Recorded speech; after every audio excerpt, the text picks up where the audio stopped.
when it came out, I was that teenager who was obsessed with reading Kerrang, and in terms of what we were expecting from Dr. Feelgood, you know, we'd all read the stories that, you know, Girls, Girls, Girls, which was the album preceding it, was, you know, was a big hit, and I think the mood was, oh, what are they going to come up with next? We had flown up to Vancouver to talk to Bob about doing Dr. Feelgood, and on the way back in the limo, I had written Sticky Sweet in my head, because I was like pumped that we had like a new blood.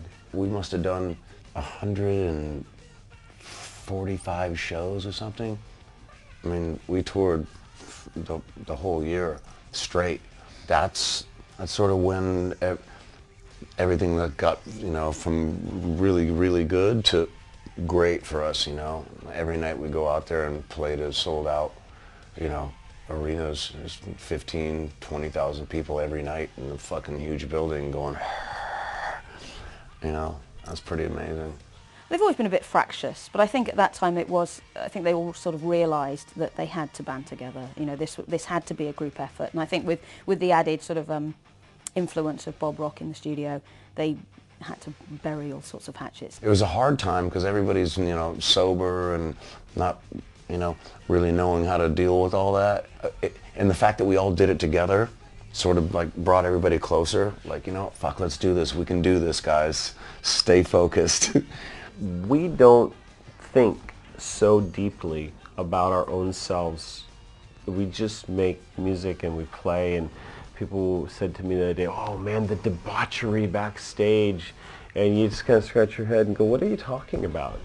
And it's because the folklore is bigger than the band. Well, I mean, the artwork came out exactly the way we wanted it to. I think it was Kevin Brady who we told him we wanted to take the medical staff, the Snake, and just make it rock and roll. It actually is kind of a hodgepodge piece of art because it started as a piece of tattoo art and then ended up being more of a graphic art. But I think in a way that's kind of what's cool about it.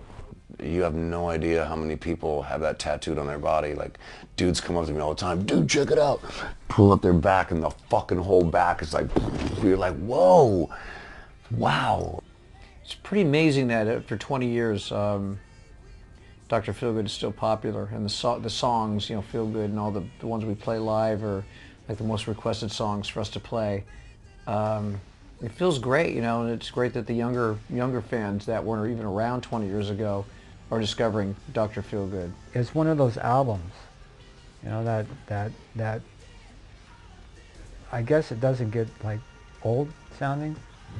I think that they're still, you know, they're still really well respected within the rock and metal community, and like they're still playing shows and stuff. So I think they're hugely important, really. Like, they are kings of that scene, really. So. But I know when I was a kid, buying records that were out before I was born was always exciting. It was always a thrill. Like, what's everyone going on about this Led Zeppelin for? And you'd go there and you go, okay, I get it. And I think in a way, rediscovering Dr. Feelgood is one way that the kids will get that. Well, I think the re-release is cool. You know, I mean, there's some, you know, extra bonus stuff with some live tracks and stuff on there, and yeah, just for the fans who, you know, who collect the stuff and want something different than they had before, and for the new fans who go, wow, this is cool.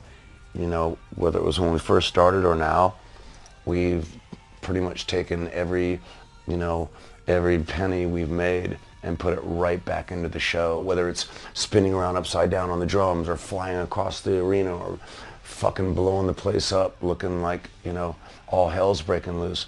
Our goal is always to have people walk out going, dude, you have to go see that show. It was fucking insane.